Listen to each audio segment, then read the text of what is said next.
약국에서 파는 코를 뻥 뚫어주는 스프레이들이 있어요. 그런 뭐 오트리빈, 뭐 화이투벤 이런 스프레이들이 있습니다. 이거는 혈관을 수축을 시켜서 점막을 쪼그라뜨려서 강제적으로 코를 뻥 뚫어주는, 뿌리면은 일시적으로 코는 뻥 뚫어 시원하지만 이제 장기적으로 썼을 때 코에는 굉장히 좋지가 않아요. 이걸 이제 항우열제라고 얘기를 해요. 감기나 이럴 때 일시적으로 비염 너무 심할 때, 코가 너무 심할 땐 한 5일 이내로 뿌리는 거는 전혀 문제가 되지는 않지만, 이제 그거를 일주일 이상, 2주 이상 중독되게 되면은 이게 혈관을 아까 수축시키는 약이라고 말씀드렸잖아요. 그러니까 이걸 끊었을 때 원래 혈관이 이 정도인데 얘는 이제 계속 수축을 하니까 끊으면 얘가 이만큼 확장돼 버리는 거죠. 혈관이 확장돼서 코가 더 막히기 때문에 끊을 수가 없게 돼요. 그래서 이제 그런 약들보다는 코에 뿌리는 오히려 스테로이드가 더 안전해서 그거를 꾸준히 뿌리면서 다른 약들을 쓸 일이 없게끔 만드는 게 더 좋다. 작년에 네. 저속노화라는 키워드가 불기도 했고, 저희 또 채널에 김작가 TV에 그 아산병원에 노년내과 정의윤 교수님 나오셨는데, 요즘에 또 건강이 트렌드이기도 하잖아요. 맞습니다. 그래서 그렇고 또 정의윤 교수님 워낙 말씀을 또 잘하시다 보니까 네, 병원에서도 친하게 지내고 있고 저도 저속노화 식단을 열심히 하려고 굉장히 노력하고 거기서 있어서 조회수가 잘 나오다 보니까 저도 아산병원 다른 교수님 모시면 또 조회수가 잘 나오지 않을까. 너무 부담을 주시고 계십니다 지금. 그래서 저도 이제 코골이라든가 요즘에 제가 마사지를 받는데, 마사지 받으면 이제 이렇게 받을 때도 있지만 누워서 받을 때 있잖아요. 누워서 받는데 어느 순간 갑자기 이제 콧물이 살짝 나올 때가 있더라고요. 근데 저 살면서 제가 비염이라는 생각을 해본 적이 한 번도 없는데, 마사지 선생님이 김 작가님 비염이 있나? 라고 하길래 저도 약간 이제 살면서 처음 들어본 단어니까 인식이 되잖아요. 그렇죠. 비염 관련된 거 찾아보니까 딱 교수님이 유튜브에 탑을 찍고 계시더라고요.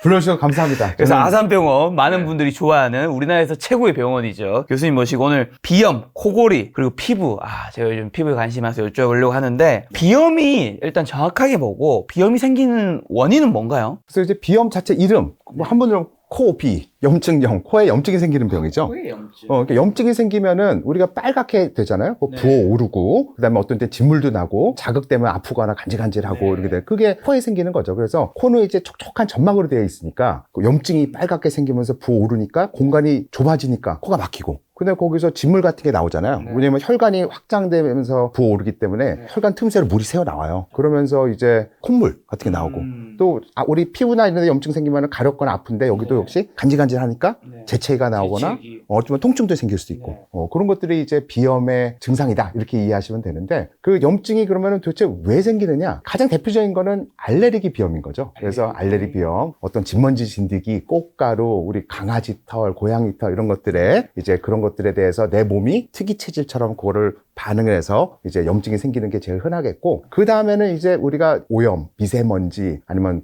뭐 특정한 향, 뭐 습도 변화, 온도 변화 이런 것들에 또 코가 민감하게 반응해서 비슷한 여러 가지 증상들이 나오는 것들 우리가 비염이라고 얘기를 하고 있습니다. 그러면 이제 비염의 대표적인 증상이 막힘이라든가 콧물, 재채기, 가려움인데, 이거에 있는 사람들이 다 비염인 건 아니잖아요. 그건 아니죠. 맞습니다. 내가 비염인지 아닌지 기준은 뭘로, 내가 오는 사람 코가 막히다, 비염이다. 갑자기 재채기 하는데 비염이다. 이건 아니잖아요. 맞습니다. 네. 두 가지를 나눠 보셔야 될 것 같아요. 하나는 이제 구조적으로 내가 코가 막혀 있느냐, 구조적인 문제가 있는 경우가 있고, 실제 코에 염증이 있는 문제가 있는 거죠. 그러니까 우리가 이런 데도 뭐 염증 때문에 빨개지면서 손을 아파서 못 쓰는 경우가 있을 수 있고, 구조적으로 얘가 이제 손상당해서 못 쓰는 수도 있잖아요. 그러니까 코도 그럴 수가 있는데, 첫 번째는 코에 구조적인 문제가 있는 건 뭐냐면 가운데 그 코가 양쪽에 있잖아요. 그럼 가운데 벽이 있어요. 중간에 나누는 그거를 비중격이라는데, 얘가 이제 연골로 돼 있으니까 뭐 어릴 때 다치거나 뭐 아니면 부딪히거나 선천적으로도 이렇게 자라면서 이렇게 휠 수가 있거든요. 그럼 구조적으로 안에 벽이 휘면은요, 요 가운데, 그러면 안쪽이 막혀버려요. 이 가운데 있고. 그래서 중격, 비중격, 망곡 때문에 한쪽이 완전 막혀. 이런 경우는 구조적으로 뭐 염증도 없는데 그냥 막혀 있는 거죠.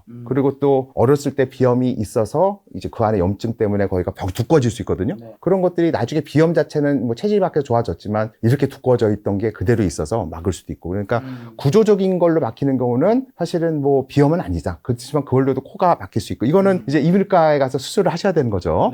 그렇지만 비염 자체로 이제 염증 때문에 생기는 거는 분명히 치료를 하면 좋아질 수가 있거든요. 근데 그 중에 이제 가장 대표적인 게 아까 얘기한 대로 콧물, 코막힘, 재채기 이런 거 있지만, 우리가 놓치면 안 되는 그런 또 증상 중에 하나가 눈 가려움증이에요. 우리가 눈 가려운 사람 많잖아요. 여기. 때. 그렇지. 그러니까 눈 다 가려운 것도 마찬가지고, 여기 특히 가운데. 저 여기 많이 가려운데. 맞습니다. 그래서 이제 여기 가운데, 그러니까 뭐 피부가 가렵다 이런 것들은 뭐 다른 문제일 수도 있지만, 가운데 여기 만지면 오돌도돌한 데 있거든요. 여러분 오돌도돌한데. 만져보세요. 만져보세요. 여기 오돌도돌한데. 살짝 오돌오돌한 그렇죠. 것 같아요. 거기는 이제 코와 연결되는 데예요. 우리 그거 있잖아요. 눈물 콧물 흘린다는 얘기 있잖아요. 막 울면은 막 콧물 줄줄 나오잖아요. 훌쩍거리잖아요. 그게 눈물이 나오면은 다 여기 요 관을 통해서 코로 들어가서 여기 관이 있거든요. 입구가 출구가 있어.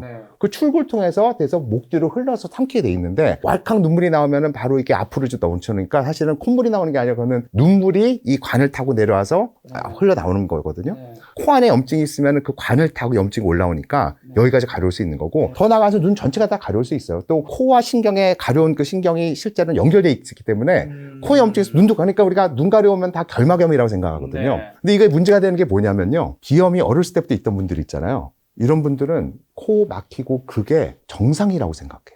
우리가 삶에서 어릴 때 그냥 만약에 어릴 때부터 이렇게 어떤 게 환경이 주어졌으면은 삶은 원래 이런 거야 이렇게 살아가는 사람들이 많잖아요. 본인이 이제 비염인지 몰랐다라는 거지. 그러니까 남들도 다 이렇게 살겠지. 그렇지. 그러니까 그 코막힘이 있고 막 콧물 가치기 있고 막 가렵고 이게 원래 인간은 그런 거 아니야라고 살면서 익숙해지기 때문에 본인이 비염이라는 거를 모르고 사는 경우가 굉장히 많은데 이제 이 눈 가렵고 이런 거 있잖아요. 이런 거나 이건 자꾸 하다 보면 여기 짓 무르고 막 하고 화장 지워지고 막 이러니까 그거는 불편하니까 사람들이 이제 눈 가려움증에 대해서는 많이 호소를 하고 병원을 가요. 코 막힌 거에 대해서는 입으로 숨 쉴 수 있잖아요. 그러니까 별로 이거는 병원을 내가 비염인지도 모르고 병원을 안 가거든요. 그래서 대부분 이제 안과를 가게 되는데 안과를 가지 말라는 그런 소리는 아니지만 눈이 자꾸 가렵고 특히 이런 데도 가렵하면은 이거 비염이 있을 가능성이 굉장히 많다. 본인이 익숙해서 모르고 있을 가능성이 많다. 그럼 정확하게 눈 주변에 어디가 가려우면 안과도 가야 되겠지만 요거 코도 의심해야 되는 거예요. 우선 가장 대표적인 건 가운데 여기지만 거기. 네. 그냥 눈 전체가 다 가려운 것도 비염과 연결될 수가 많아요. 그래서 우리가 알레르기 결막염은 단독으로 오는 경우는 거의 없다. 알레르기 결막염은 알레르기 비염과 거의 같이 온다. 이렇게 이해하시면 되기 때문에 눈 가려서 저기 안과 자주 다니시는 분들은 비염 도 있을 가능성이 많다. 본인이 모를 뿐이지.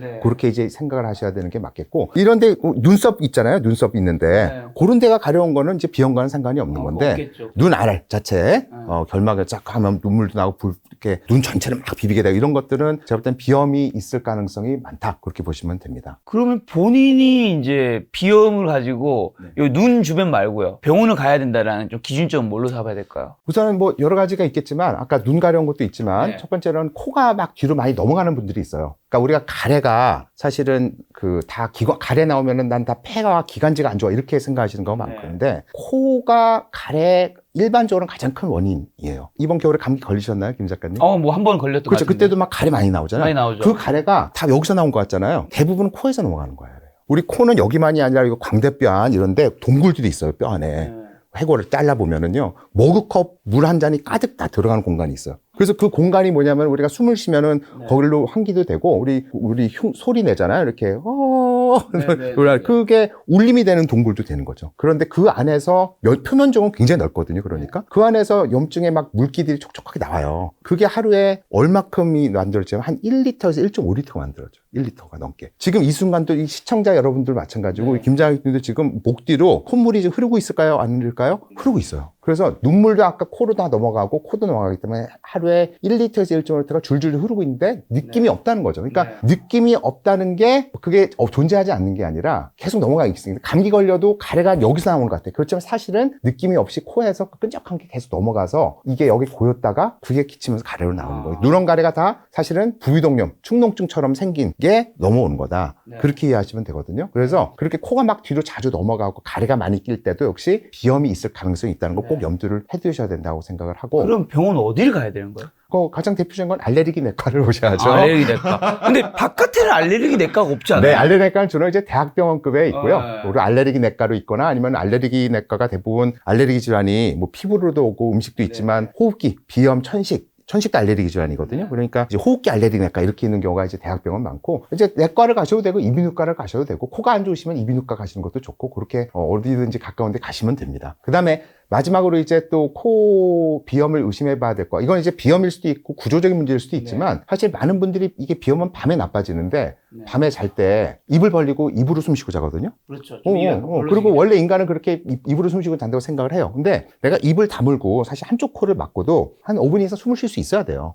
잘 때도 이렇게. 근데 내가 그걸 못한다 또는 양쪽 코로도 걸고 숨을 편하게 못 쉬고 답답해서 입을 열어놓고 자야 된다. 이게 이제 특히 밤에 잘 때 침대에 누워서 해보셔야 되거든요. 그럴 경우에는 분명히 비염 가능성이 많다. 그렇게 보시는 게 맞습니다. 원래 아침에 이제 세수하거나 이럴 때, 네. 그죠? 코 세수하면서 코도 풀잖아요. 그럴 때 그렇죠. 이제 코 풀면서 이제 코도 나오고 막 코딱지도 나오고 하는데, 나오죠. 그것도 역시 그냥 인간은 누구나 코딱지 나오는 거 아니야 이렇게 생각하는 경우가 많아요. 보통은 이렇게 아침에 할 때 막 이렇게 하얀색 막 끈적한 콧물이나 코딱지들 막 덜거리로 나오진 않거든요. 이제 조금은 나올 수 있지만 네. 일반적으로 많이 안 나오니까 그런 것들이 이제 자주 반복되면은 그게 정상이 아니라 비염이 있다. 이렇게 한번 생각을 보시는 게 좋겠다고 말씀. 그래서 보통은 건강한 사람들이 요게 증상이 없다고 생각해 보시면은요. 네. 보통 사람들은 요 정도 코가 막히잖아요. 감기 걸리잖아요. 네. 그러니까 코가 안 좋다고 다 비염은 아니고 이제 아까 뭐 감기도 자주 걸릴 수 있으니까 한절기에는 이 정도 되면은 감기 걸려서 코 나 너무 힘들어. 잠도 못 자겠어 이러거든요. 근데 비염 환자분들은 너무 익숙하기 때문에 10년, 20년 알아분들은 요 정도가 야, 나 완전 좋아. 이렇게 생각하는 거고 요 정도 돼야지 야, 나 좀 약 좀 치료해 볼까? 좀 병원 갔다가 이걸 건강하다고 살거든요. 근데 네. 문제가 뭐냐면은 이거 자체가 사실 치료를 제대로 하면 이렇게 내려갈 수가 있거든요. 그렇기 때문에 내가 이게 정상이 아니라는 걸 인지를 하는 게 중요하다. 제가 이런 네. 얘기를 자꾸 드리는 거는. 그리고 그럼 왜 삶의 질도 뭐 괜찮고 난 힘들지도 않은데 뭐가 문제냐? 이게 숙면에 영향을 끼쳐요. 그래서 좀 이따가 뭐 나중에 연결해서 말씀하시겠지만 네. 이게 불면증, 그 다음에 코골이, 수면무호흡증 이게 건강에 너무나 영향을 많이 끼칠 수가 있기 때문에 네. 그리고 환절기에도 이런 어떤 알레르기 비염이 있을 때 그걸 감기라고 착각하는 감기가 자주 들어 뭐 면역력이 떨어지는 게 아니라 알레르기 비염이 자주 있어 그것 때문에 고생하는 경우가 많거든요. 그러니까 치료하면은 잘 지낼 수가 있어요. 그래서 내가 이제 비염이다 아니면 자주 감기 걸린다 또는 이게 건강한 거다 아니다를 좀 구별을 하는 게 사실 삶에 굉장히 큰 영향을 끼칠 수 있어요. 왜냐면 숙면이란 게 인생의 엄청나게 큰 거죠. 엄청난 기반이잖아요. 아마 우리 김자기 TV 내에서도 숙면에 대해서 많이 네. 하셨을 거 아니에요. 숙면만큼 특히 이제 40, 50 되면서 중요한 건 없거든요. 네. 그래서 비염이 건강에 정말 중요한 영향을 끼친다. 그 말씀을 꼭 드리고 싶은, 그게 제가 하고 싶은 얘기입니다. 사실. 네. 그러면 이제 본인이 비염이지 않은 방법 중에 아까 제가 처음에 말씀드린 제가 마사지를 받을 때 이렇게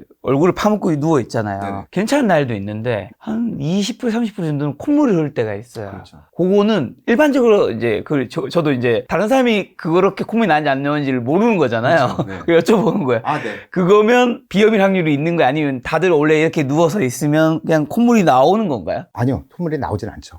그냥 가만히 있으면은. 보통 그래서 우리 눈과 코는 항상 촉촉한 액체가 있지만 네. 흐를 정도가 아니고 촉촉하게 유지할 정도로만 되어 있거든요. 네. 그러니까 흐른다는 거는 분명히 이제 그런 어떤 거기 향이, 냄새가 있거나 향이, 그래서 그냥 알레르기가 아닌 그런 비특이적인 먼지나 향 이런 것들에 자극돼서 생기는 비염이 있거나 실제로 거기 뭐 여러 가지 물질, 진먼지, 진드기 이런 것들 거기 분명히 그 침대라면은 거기 천이 있을 거 아니에요. 네. 거기 진먼지, 진드기가 있으면 그런 것 때문에 순간적으로 그럴 수도 알레르기 비염이 있고. 생길 수가 있는 거죠. 그러니까 아니면 제가 비염인 거일 수도 있고. 그러니까 알레르기 비염 자체가 있을 가능성이 아. 있을 수 있죠. 그런 경우에는. 흐르진 않습니다, 보통. 보인다. 원래 안 흐르는 게 정상이군요. 맞습니다. 비염일 걸 평생 모르고 살았던 거일 수도 있다는 뭐 근데 거죠. 아닌데 뭐 비염이 근데 이제 이것도 이런 질문을 많이 받거든요. 그럼 비염이면 다 제가 말씀 비염한 거 아니야? 비염도 스펙트럼이 있죠. 그냥 뭐 치료 거의 안 하고 살아도 되는 네. 그냥 콧물만 살짝 나오는 비염도 네. 있지만 제가 이제 자꾸 이렇게 세게 얘기하는 거는 이제 밤이 잘 때 코 막히는 비염들 또는 비염이 아니더라도 구조적으로 네. 어떻게 비중격 망곡증이나 코 막힌 분들은 네. 제가 볼 때는 이건 꼭 치료를 하는 게 좋겠다. 그런 포인트라고 이해해 주시면 좋을 것 같습니다. 자, 그럼 알레르기성 비염 말씀해 주셨는데 요거랑 뭐 만성 비염의 차이는 뭔데요?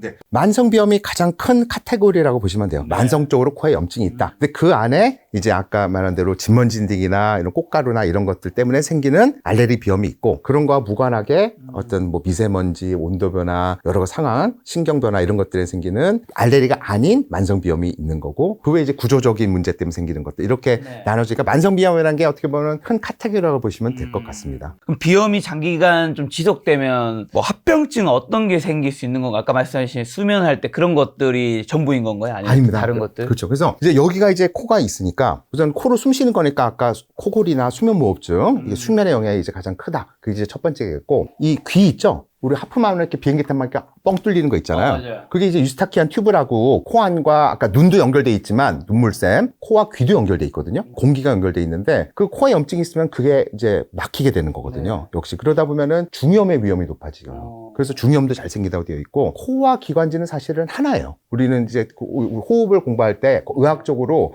코와 기관지폐는 하나라고 보는 거기 때문에 염증이 오래 가면 이게 내려와서 천식이 생겨요. 기관지염이. 네.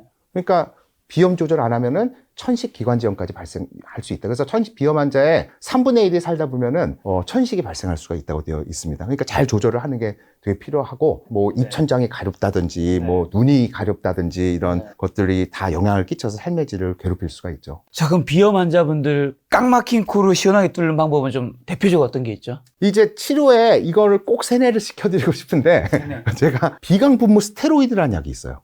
우선 스테로이드 하면 무슨 기분 나쁜 약 이렇게 생각을 많이 하시는데 비강분무 스테로이드라는 약이 알레르기 비염, 만성 비염 치료에 가장 중요한 약이다 이렇게 보시면 돼요. 왜냐면은 코에 염증이 있어요. 그럼 염증을 없애려면 어떻게 돼요? 항염증제를 써야 되죠. 그렇죠. 항염증제에 제일 좋은 게 스테로이드이기 때문에 가장 근본적으로 염증이 있다? 염증 없애서 치료한다. 이 너무나 아주 간단한 논리를 위해서 코에 스테로이드를 뿌린다 이렇게 되어 있는데 그 코에 뿌리는 스테로이드가 우리가 보통 스테로이드 하면은 막 되게 안 좋은 약처럼 생각하는데 이 약은 99% 대부분 분해돼서 없어지는 약이거든요. 삼켜도 간에서 없어져요, 다. 그러니까 전신 부작용이 거의 없는 거고, 코에 살짝 바르는 거니까 양도 어차피 찔끔밖에 안 바르는 거예요. 우리 예를 들어서 뭐 곰팡이 죽이는 항진균제 먹으면은 간 부담될 것 같지만 사실 우리 무좀 때 발가락에 바른다고 해서 우리가 막 이거 간 나빠 이런 생각 안 하잖아요. 어차피 그 흡수도 잘 안 되고 거기만 조금 바르는 거니까 마찬가지 코에 뿌리는 것도 같은 맥락으로 스테로이드 하더라도 전신 영향이 거의 없고 그다음에 장기적으로 수많은 논문에서 연구를 해서 이거를 수년 동안 매일 써도 이게 코가 오히려 망가지는 게 아니라 더 건강하게 유지된다 이렇게 이해하시면 되는 거죠. 그래서 저는 이 그 코막힘인 결국 염증 때문에 생기는 거기 때문에 이걸 어떻게 환자분들한테 해야 되냐? 매일매일 비강분 스테로이드를 처방을 받아서 이거는 전문의약품이기 때문에 이비인후과나 내과 처방을 받으셔야 되거든요. 뿌리는 겁니다. 스프레이. 그래서 비싼가요? 아니요, 비싸지 않습니다. 그래서 이렇게 생긴 거고 이런 거 그냥 이렇게 고개 숙이고 이렇게 해서 뿌리면 이렇게 칙칙 나오거든요. 그래서 이렇게 해서 이렇게 뿌리면 되는 거예요. 간단해요. 그래서 좀 0몇 초도 아니고 저도 매일 수년을 매일 뿌리고 있거든요. 그렇기 때문에 이런 것들을 처방받아서 꾸준히 쓰시면 교수님 왜 매일 뿌리시는 거예요? 저도 알레르기 비염, 천식, 아토피 피부염, 약물 알레르기 덩어리입니다, 제가. 교수님이 이쪽 분야 전문가시잖아요. 그거를 없애지 못하는 거예요. 이건 관리하는 거죠.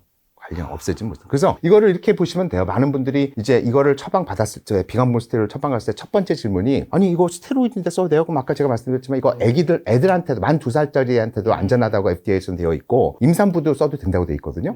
양이 어차피 들어가는 것도 분해되니까 임산부도 안전하되어 있고 평생 써도 안전하다. 그걸 이제 강조를 드리는 거고 두 번째 질문이 또 뭐냐면 이거 완치되는 것도 아닌데 평생 써야 하나요? 이거 질문하거든요. 근데 사실 우리가 그래서 환자분들한테 제가 그런 얘기 하죠. 아니 얼굴 피부 세럼 에센스 토너 뭐 여러 가지 보습 크림 피부 트러블 예방하고 할 때 노화가 완치되는 것도 아닌데 그거 왜 매일 하시나요? 그러니까 똑같이 그러니까 개념이 뭐예요? 관리, 건강 관리.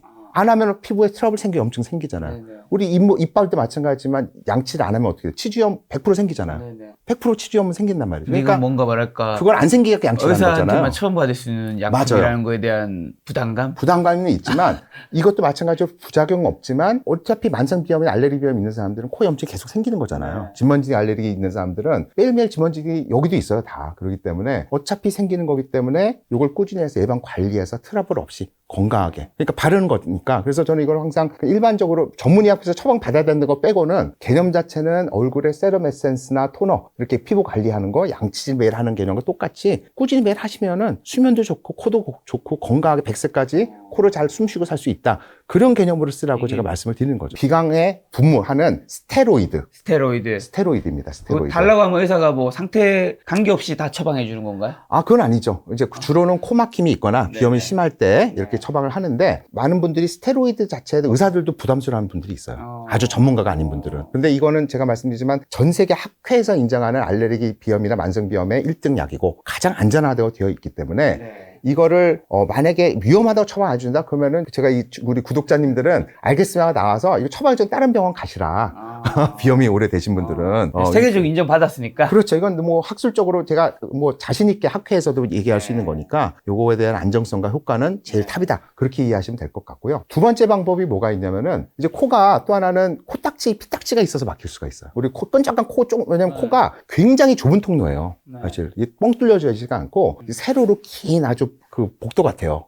그래서 겨우 이렇게 이렇게 뚱뚱한 사람 못 지나가는 이렇게 얇은 그런 복도 있잖아요. 그런 식으로 되어 있는데 거기 요만한 코딱지나 끈적한 코 딱 있으면은 숨 꼭 막히거든요. 떼면 되는데 이제 떼면은 거기가 상처가 생기면 그 자리에 또 생기고 알잖아요. 그러니까 떼면 또 생기고 또 생기고 이렇게 계속 이게 무릎에 피딱 생겼을 때 떼면 또 생기고 또 생기고 이런 것처럼. 그래서 그럴 때는 그 코 점막 안에 이제 상처 자체를 또 치료를 해줘야 돼요. 그래서 끈적한 코나 이런 것들을 없앨 때 제일 좋은 방법 중에 하나가 이제 생리식염수 코세척이죠. 우리 이런 통 같은 데에서 이렇게 소금물 이런 이렇게 소금포가 있거든요. 깨끗한 포가 있어요. 이 안에 소금이 들어있어요. 네. 이름이 뭔가요? 요거는 뭐 상표를 제가 여기서 공개하긴 그런데 수많은 것들이 있습니다. 네네. 그래서 이렇게 하면은 소금포를 이렇게 두면은 네. 이게 깨끗한 소금이거든요. 그러니까 이게 일반인들이 쓰는 집에서 쓰는 소금과 달라요. 보통 우리 요리 때 쓰는 소금은 이게 덩어리 치지 말라고 거기 뭐 여러 가지 첨가물이 들어가 있고 뭐 요도 들어있고 한데 소금을 담았네요. 그렇죠. 그럼 네. 여기 이제 이건 정제 소금이니까 순수 소금. 네. 그래서 꼭 사서 쓰시고 절대로 천일염이나 죽염 이런 거 쓰시면 안 돼요. 이물질이 많습니다. 그럼 뭐 어떻게 찾아야 돼요? 이거 그냥 인터넷 가서 사시면 돼요. 약국 모든 약국에 다 있습니다. 뭐라 검색하면 돼요? 뭐라 물어보면 되는 거예요? 식염수 코세척. 이 통도 팔아요, 다 이렇게. 통 세트로 파니까. 세트로 파는 거. 이것만 소금만 팔기도 하고.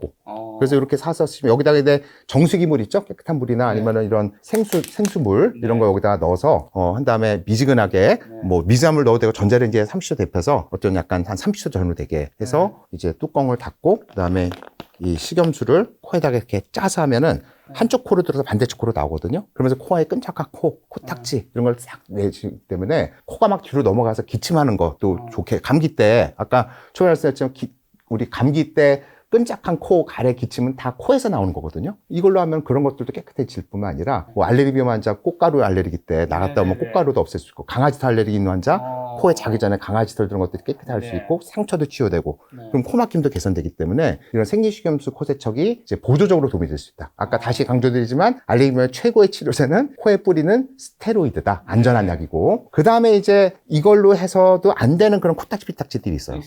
이거는 이제 없어요. 그럴 때는 코에 상처를 치료하기 위해서 항생제 연고를 발라주셔야 돼요. 네. 코에 바르는 연고도 있어요? 있습니다. 입에 바르는 거 있고 뭐 하는데. 그렇죠. 그래서 그냥 코에 그냥 아무거나 바르셔도 돼요, 개인적으로. 근데 이제 제일 많이 이제 환자들이 제가 처방해 드리는 건 안연고죠. 눈에 바르는 항생제 연고가 있어요. 눈에 이렇게 짜 놓는 건데, 그런 안연고가 사실 눈에 넣으면 그게 아까 어떻게 돼요? 다 녹아서 일로 들어서 어차피 코로 들어 삼키게 돼 있잖아요. 그러니까 코에 넣나 눈에 넣나 결과물은 똑같거든요. 그래서 그거를 이제 이런 면봉에다가 이제 그 연고를 짠 다음에 요거를 코 안에다가 발라주는 거죠. 입구에다가 발라주면은 이게 쫙 퍼져요. 우리 코 점막은 이 컨베이어 벨트 시스템이 있어요. 선모 운동이 있는데 여기만 발라주면 그냥... 이 안에만 쫙 퍼져 들어가요. 그런데 이제 어디다 발라줘야 되냐면 뼈 있죠? 뼈보다 안쪽에 발라주셔야 돼요. 좀 깊이 들어가긴 해야 되네. 그렇죠. 그러니까 여기보다 뼈보다 안쪽. 그래서 요거를 이제 코로다가 거기다 한 1, 2cm 더. 그러니까 이렇게 넣었을 때 요 정도. 그래서 밑에도 발라주고 그다음에 이렇게 위에도 발라주고. 안쪽, 바깥쪽. 딱 지금 요쪽에 움직이시네요. 그렇죠. 근데 요 움직이는 것보다 더 안쪽에 넣어주셔야 되는 거죠. 뼈. 안쪽으로 더 이렇게. 그 잘못 이 정도. 그래서 그렇게 발라주시면은. 너무 가다가 피가 나는 경우는 없나요? 근데 이제 어차피 저는 지금 무리하게 마른 면봉 넣었더니 좀 자극적이긴 한데, 눈물 찔끔. 근데 이제 여기다가 아까 연고를 바르면 기름기가 있으니까 부드럽게 되기 때문에 별로 찡하지 않고, 코에 상처가 많으면 처음에는 바르면 막 피가 막 묻어 나와요. 놀라신 분이 있는데, 그만큼 코에 상처가 많다는 거죠. 건강한 점 바르면 피가 안 나오거든요. 그렇게 해서 이제 3일에서 5일 발라주시면은 깨끗해져요. 기적적인 거는 한 겨울 내내 코 건조해서 막 피딱지, 코딱지 막 한 달 내내 코 파고 2달 내내 이런 거 딱 바르고 한 2, 3일만 있으면 깨끗해져서 삶이 달라집니다. 코딱지 손으로 파시는 분이 99%일 텐데 손으로 파면 안 되는 이유는 뭐예요? 손도 깨끗이 씻었어요. 나는 청결이 중요하니까 이 비누를 해가지고 깨끗이 씻고 타겠어요. 그렇죠. 뭐 저도 팝니다.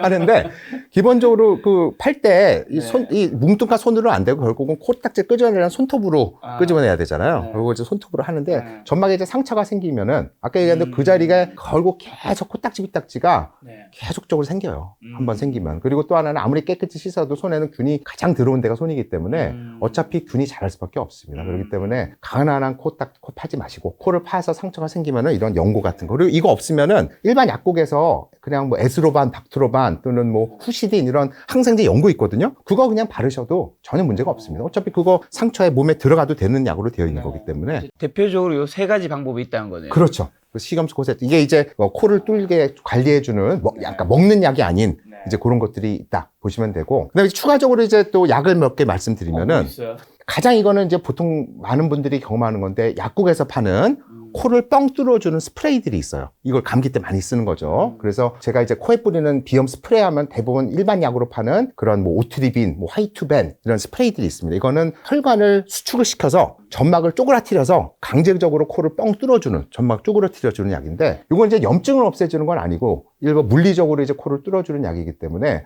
코 뿌리면은 일시적으로 코는 뻥 뚫어 시원하지만 이제 장기적으로 썼을 때 코에는 굉장히 좋지가 않아요. 이걸 이제 항우렬제라고 얘기를 해요. 우렬이란 게 이렇게 이제 혈관이 확장돼서 이렇게 점막이 부어오는 걸 우렬이라고 하거든요. 그러니까 이제 그거를 줄여준다 해서 항우렬제 하는 건데, 이런 것들은 감기나 이럴 때 일시적으로 비염 너무 심할 때, 코가 너무 심할 때는 한 5일 이내로 뿌리는 거는 전혀 문제가 되지는 않지만, 이제 그거를 일주일 이상, 2주 이상 중독되게 되면은 이게 혈관을 아까 수축시키는 약이라고 말씀드렸잖아요. 그러니까 이걸 끊었을 때 원래 혈관이 이 정도인데 얘는 이제 계속 수축을 하니까 야 너무 힘들어 하다 보면 나중에 끊으면 얘가 이만큼 확장돼 버리는 거죠. 그러니까 나중에 끊으면은 원래보다 더 혈관이 확장돼서 코가 더 막히기 때문에 끊을 수가 없게 돼요. 그래서 이제 그런 약들보다는 아까 말씀드렸처럼 코에 뿌리는 오히려 스테로이드가 더 안전해서 그거를 꾸준히 뿌리면서 다른 약들을 쓸 일이 없게끔 만드는 게 더 좋다. 그 정도 정리할 수 있을 것 아까 같습니다. 말씀하신 약들은 오래 쓰면 안 좋은 거네요. 아까 그 항우열제 약국에서 쓰는 코 뻥 뚫어주는 약은 오래 쓰면 좋진 않다. 아마 약사님이 처방 받으면은 이거 일주일 이상 쓰지 마세요. 말씀할 겁니다, 보통은. 근데 방금 전에 식염수 세척 같은 경우는 세차하고 남은 뭐 콧물이나 식염수는 어떻게 빼내요? 왜냐면 뭐 뭔가 처음 하시는 분들 다 어색할 거. 저 한 번도 해본 적도 없고. 사실은 뭔가 내 코에 물을 넣는 것 자체가 약간 뭔가 무섭죠. 제 입장에서 바닷물에 들어가는데 바닷물을 코로 한 그 공포감이 있어서 못 넣을 것 같아요. 맞습니다. 그게 이제 가장 그 큰 트라우마인데, 보통은 제가 볼 때 이 생리식염수라는 게 바닷물이 얘가 이제 눈물 농도거든요. 생리식염수라는 거는 눈물, 콧물 농도다. 얘가 내 피의 농도랑 똑같다라는 거기 때문에 사실은 자극이 없어요. 얘가 거의 없다는 거고, 두 번째는 바닷물은 얘의 한 보통 4배 농도가 돼요. 그러니까 4분의 1, 바닷물의 4분의 1 농도니까 그런 소금물, 바닷물 들어가서 정신없는 거 상상할 필요가 없다. 이제 그렇게 말씀드리는 거고, 이제 이걸 하고 나서, 문제가 되는 게 뭐냐면 이제 이런 아까 동굴들이 막 머그잔 한 잔 가득 들어간다 그랬잖아요. 우리의 목표는 얘가 그 안에 들어가서 거기에 고여있던 끈적한 것들, 또 축농증 있는 분들은 거기에 이제 막 끈적한 노란 것들이 막 고여 있거든요. 그런 것들을 이제 같이 빼내는 거죠. 끈적한 거를. 이제 그게 그냥 냅두면 잘 안 빠져나오기 때문에 식염수 코세차라고 해서 이제 잘 빼내는 게 중요한데, 정확한 방법은 제 이제 권혁수의 알러지 스쿨 유튜브에 오시면은 제가 자세히 올려놨지만 여기서 간단하게만 제가 보여드리면은요. 우리가 그냥 감기 걸렸을 때 생각해 보세요. 감기 걸렸을 때 우리가 코 훌쩍거리잖아요. 그럴 때 코를 푸는데 코를 세게 풀면은 이게 귀 아프잖아요. 그리고 해도 분명히 있는데 잘 안 나오는 게 많아요. 그래서 코를 풀 때 나오는 코가 있지만 이 어떤 위치에 따라서 코를 빨아 마셔야지만 이게 이제 너무 잘 빨아 마셔지는 게 있거든요. 그런데 그럴 때 이거를 이렇게 하면은 하잖아요. 그럼 여기가 쏙 들어가요. 거울 보시면 돼요. 이렇게 여기가 좁아지기 때문에 음압이 걸려서 이게 잘 안 빨아져요. 그리고 연골이 약한 분들, 특히 여성분들은 이거 하면 여기가 완전히 이렇게 되는 분도 있어요. 완전히 이게 짝 달라붙어서 평생 훌쩍할 때 공기를 이렇게 마셔본 적이 없는 분들도 꽤 많죠. 이렇게 바로 납작지기 때문에. 그래서 그럴 때 어떻게 하냐면 코를 마실 때 이거를 한쪽을 막고 여기를 이렇게 당겨요. 이렇게. 이게 좁아지지 않게끔. 한번 해보세요. 김 작가님도. 코 옆을 여기를 당기는 거죠. 이렇게. 그래서 이걸 안 하고랑 세게 해보시고 여기를 당기면서 다른데요? 완전 다르죠. 그래서 이걸 특히 이제 여기를 당긴다기보다는 요 뼈 여기 바로 밑에 있죠. 여기 좁아진데 뼈 바로 밑에 여기를 당기는 게 중요한 거거든요. 그래서 여기를 벌려주면서 하면은 이게 좁아지지 않고 확 될 수가 있고요. 이걸로 이제 차이가 안 나면은 이런 면봉 또는 클립 또는 뭐 열쇠, 저는 자동차 키를 많이 하는데 한쪽 맞고 이렇게 이제 벌려주는 거예요. 이렇게 벌려주면은 이걸 할 때 훨씬 더 세게 코를 확 빨아 마셔서 뭐 가래를 뱉든 뭐 삼키든 이렇게 할 수가 있어요. 그래서 이 코를 훌쩍거릴 때 항상 이 코를 벌리고 해야 된다. 이걸 이제 말씀드리는데, 이걸 이제 왜 제가 지금 말씀드린 식염수 코 세척할 때 물을 이렇게 빼셔야 되는 거죠. 그래서 코를 이제 세척을 할 때는 이제 코를 이거를 고개를 이제 숙이면서 하셔야 되는 거예요. 숙이면서 하고, 그 다음에 보통 내가 왼쪽에 물을 넣을 때는 이게 왼쪽에 이쪽 동굴에 물이 들어가는 걸 바라고 하는 거기 때문에 고개를 숙이고 이렇게 놓고, 저는 이쪽을 보통 더 밑으로 내려요. 이 상태에서 소리를 이 또는 아 약간 높은 코맹맹이 소리를 내면서 하면은 훨씬 더 물이 목으로 안 넘어가 할 수 있거든요. 쭉 넣으면 한쪽 코로 들어갔다가 반대쪽 코로 이렇게 쭉 나와요. 그렇게 하고 또 이쪽으로 해서 또 이 하면서 쭉 넣으면 이쪽 코로 들어가서 반대쪽 코로 나옵니다. 중요한 건 코를 그냥 고개를 완전 숙이고 해라. 뭐 왼쪽 오른쪽이든 이제 들고 하는 건 아니다. 그렇게 해서 이제 수금수 코 세척 하면은 이제 물이 차오르고요. 그 다음에 이제 이거를 코를 푸시면 되는데, 이걸 할 때도 귀에 물이 들어가는 분들이 있거든요. 아까 연결돼 있다 그랬잖아요. 그러면 너무 세게 누르면 안 되고 살살 누려야 돼. 그래도 들어가면 분들은 이걸 못 써요. 그럴 때는 이제 다른 네티팟이라고 인터넷 가면 찾아올 수 있어요. 네티팟이라는 걸 써서 압력을 주지 않고 그냥 코를 주전자로 흘려내리는 그런 방식을 쓰시면 되는데, 이제 이걸로 잘했어. 그러나서 코를 푸는데 코를 세게 풀면 또 역시 귀에 물 들어가고 막 코, 귀 아프고 이런 분들이 있거든요. 그러니까 이때 코는 살살 풀어서 한 20-30%의 물만 빼내시라. 이렇게 얘기를 하시면 되는데, 그럼 어떻게 푸느냐? 광대뼈에 있는 이런 동굴들의 이 출구가 다 이렇게 각도가 다 달라요. 그 연결돼 있는데. 그렇기 때문에 그냥 서서 푼다고 이게 다 나오지가 않거든요. 이제 왔다 갔다 움직여야 되는데, 저는 이제 이렇게 제끼고 이쪽에서 내려오게끔 해서 한쪽을 막고 이쪽 내려오는 거에서 여기를 이렇게 이 상태에서 코를 풀어요. 이렇게. 그 다음에 이렇게 하면 이쪽에서 내려오게 해서 한쪽 코를 막고 이쪽을 풀어요. 그 다음에 고개를 완전 숙이고 풀고 이렇게 해서 여기 있는 게 빠져나오게, 이렇게 빠져나오게 풀면은 그냥 서서는 물이 안 나오거든요. 근데 그렇게 하면 갑자기 막 콸콸콸 물도 나오고 그 안에 그 고여있던 충농증인 분들은 누런 코들이 갑자기 콱 나옵니다. 그래서 식염수 코세차 이걸 안 하시면은요, 어디 낮에 활동하다가 갑자기 뭐 떨어졌어. 볼펜 주울 때 갑자기 왈칵하고 그냥 물이 주르륵 그래서 굉장히 창피하는 경우가 굉장히 많이 있을 수가 있어서 이걸 제가 하라는 거고, 또 끈적한 코갈에 막 그 썩어가고 있는 그 누런 갈색 코가 그냥은 안 나오기 때문에 꼭 이렇게 자세를 해야지만 빼낼 수가 있어서 한다. 그래서 코를 풀어서 20-30% 빼낸 다음에 이제 빨아 마셔야 되는 거죠. 그래서 빨아 마실 때 이게 이제 더 잘 빼낼 수 있는 방법은 빨아 마시는 건데, 아까 얘기한 한쪽 코를 막고 여기 코를 열어 제끼고 이쪽으로 해서 빨아 마시는 거고, 이쪽으로 해서 이렇게 해서 여기 벌려서 하고, 또 혹시 또 고개 숙여서 한쪽 막고 여기 이쪽 코 벌려서 이쪽 해서 이렇게 하다 보면은 안에 갑자기 어느 순간 안 나오는 것 같다가 왈칵하고 끈적한 코나 물이 확 나와요. 그걸 이제 삼키셔도 되고 뭐 뱉어내셔도 된다. 그렇게 하면은 생리식염수가 정말 100점짜리 생리식염수로 끝이 날 수가 있습니다. 하는 것만이 아니라 빼내는 게 저는 더 중요하다고 생각을 해요. 지금 제가 그럼 빨아 마시는 거, 이 누런 코갈에 이거 지저분한 거 아니냐. 이 누런 가래 코의 누런색, 뭐 아니면 심지어 초록색 여기에 색깔이 사실은 균 색깔이 아니에요. 이거는 내 몸에 그 어떤 염증을 일으킬 때 균들을 뭐 죽이거나 할 때 나오는 내 몸에 면역세포 있죠? 백혈구라고 하잖아요. 백혈구의 무기세포들이 어떤 건 노란색, 어떤 건 초록색, 어떤 건 갈색이 나오는 거예요. 내 몸에서 나는 단백질, 단백질이거든요. 그렇기 때문에 그 색깔을 보고 야 이거 드더군가 뱉어야 돼 이거 아니고 삼키셔도 됩니다. 내 몸에 끈적한 단백질 제어량을 보시면 되고, 그 안에 균들이 있을 수 있죠. 그렇지만 그거는 내가 뭐 어차피 아까 얘기한 대로 가만히 있어도 제가 모르는 사이 하루에 1리터의 코와 균들을 먹고 사는 거고, 내가 훌쩍한 거 먹었다고 어떻게 되지 않아요. 위에서 위산이 다 죽여버리기 때문에 거기에 그 균들 대부분 백혈구에서 죽어 있습니다. 그렇기 때문에 누런 코가 가래 이런 거 다 삼키셔도 되니까 굳이 그거 뱉겠다고 막 헥헥거리고 목 망가뜨리지 마시고 삼켜도 된다. 그렇게 좀 편하게 생각하시면 될 것 같아요.